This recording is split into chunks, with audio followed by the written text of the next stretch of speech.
Distinguished speakers, panelists, and respected delegates, namaste, sat sri akal, and a very good morning to you all.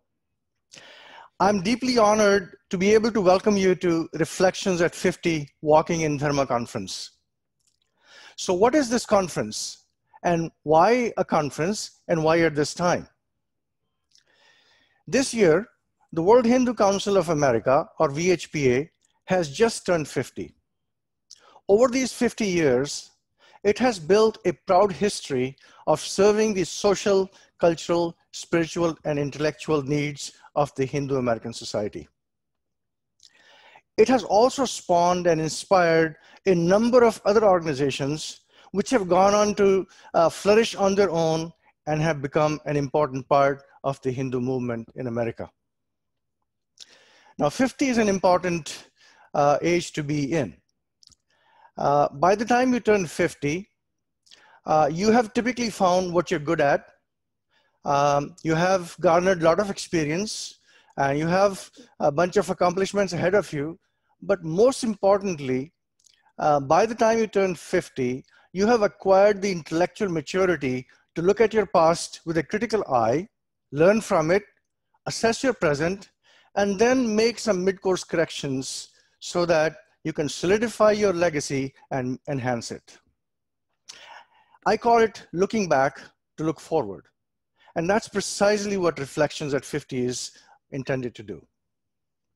Over the next 2 days, you will hear 4 world-class keynote speakers on their perspectives on this Hindu movement, as well as how their Hindu heritage has helped them make their life choices.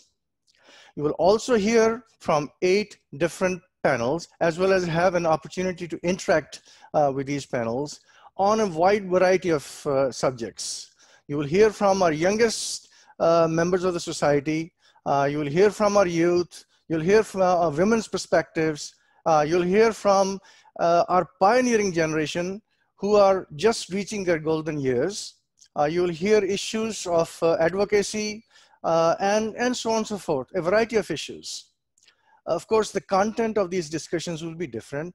However, they will all revolve around the idea of looking back to look forward.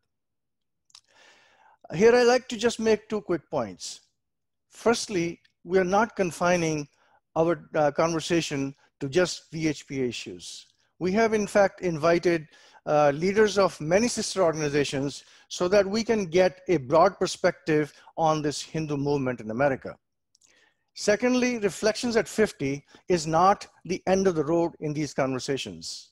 In fact, if anything, it's the first act, an opening, if you like, a curtain raiser on a much bigger event that will take place next year, almost a year from today. So let me, and we'll hear a lot more about that event over the next 2 days. So let me close by simply saying that the entire Reflections at 50 team is delighted that you are here and you're part of these conversations. On behalf of the entire team, I invite you to partake in everything the next 2 days have to offer. Namaste.